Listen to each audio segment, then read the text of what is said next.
2024কে বলা হতো যুদ্ধের বছর, কিন্তু প্রথমার্ধেই 24-এর সে তকমা ছিনিয়ে নিয়েছে 2025। প্রথমে ভারত পাকিস্তান, তারপর ইরান ইসরায়েল, একের পর এক যুদ্ধ লেগেই রয়েছে। আর এই যুদ্ধের অন্যতম বড় কারণ বা প্রভাবক হিসেবে কাজ করেছে পারমাণবিক অস্ত্র। ইরানের পারমাণবিক অস্ত্র নিয়ে উত্তেজনা কাটতে না কাটতেই খবর শোনা যাচ্ছে সরাসরি যুক্তরাষ্ট্রে পৌঁছাতে সক্ষম আন্তঃমহাদেশীয় ব্যালিস্টিক ক্ষেপণাস্ত্র তৈরি করেছে পাকিস্তান, এবং এটি পারমাণবিক অস্ত্রবাহী।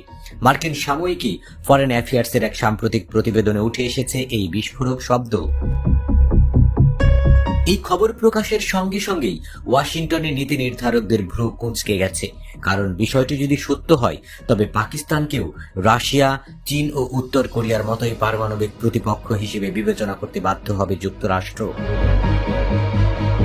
গত মাসে ভারত পাকিস্তানে অপারেশন সিঁদুর নামে একটি সামরিক কৌশলগত অভিযান চালায়, যার জেরে গোটা অঞ্চলে উত্তেজনা ছড়িয়ে পড়ে। এই ঘটনার পরেই পাকিস্তান তার পারমাণবিক অস্ত্র ভান্ডারকে উন্নত ও দীর্ঘ পাল্লার দিকে সম্প্রসারণের উদ্যোগ নেয় বলে গুঞ্জন উঠেছে। প্রতিবেদনে বলা হয়েছে, এই উন্নয়নে চীনের প্রত্যক্ষ বা পরোক্ষ সহযোগিতা থাকতে পারে। যুক্তরাষ্ট্র যদি কোনো আগাম হামলা চালিয়ে ইসলামাবাদের পারমাণবিক অবকাঠামো ধ্বংস করতে চায়, তখন যেন যুক্তরাষ্ট্রকে নিবৃত করা যায়, সেজন্য পাকিস্তান এমন অস্ত্র তৈরি করতে চায় বলে মনে করছে বিশ্লেষকরা।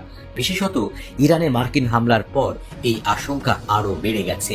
প্রতিবেদনে উদ্ধৃত মার্কিন কর্মকর্তা বলেছেন, যদি পাকিস্তান এমন একটি অস্ত্র বানায় যেটি আমেরিকাকে আঘাত করতে পারে, তবে আমরা আর তাদের যুক্তরাষ্ট্রের বন্ধু হিসেবে দেখব না।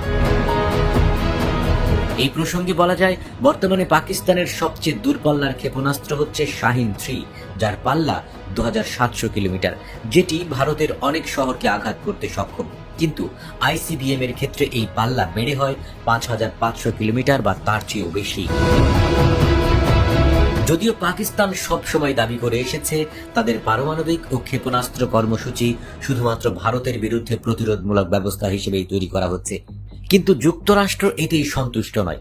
ইতিমধ্যেই তারা পাকিস্তানের ক্ষেপণাস্ত্র কর্মসূচি সংশ্লিষ্ট 4টি প্রতিষ্ঠানের উপর নিষেধাজ্ঞা দিয়েছে। এর মধ্যে রয়েছে পাকিস্তানের রাষ্ট্রায়ত্ত প্রতিরক্ষা সংস্থা ন্যাশনাল ডেভেলপমেন্ট কমপ্লেক্স। এসব প্রতিষ্ঠানের আমেরিকান সম্পদ জব্দ করা হয়েছে এবং মার্কিন কোম্পানিগুলোকে তাদের সঙ্গে ব্যবসা করতে নিষেধ করা হয়েছে। ইসলামাবাদ অবশ্য এই নিষেধাজ্ঞাকে পক্ষপাতদুষ্ট বলে অভিহিত করেছে।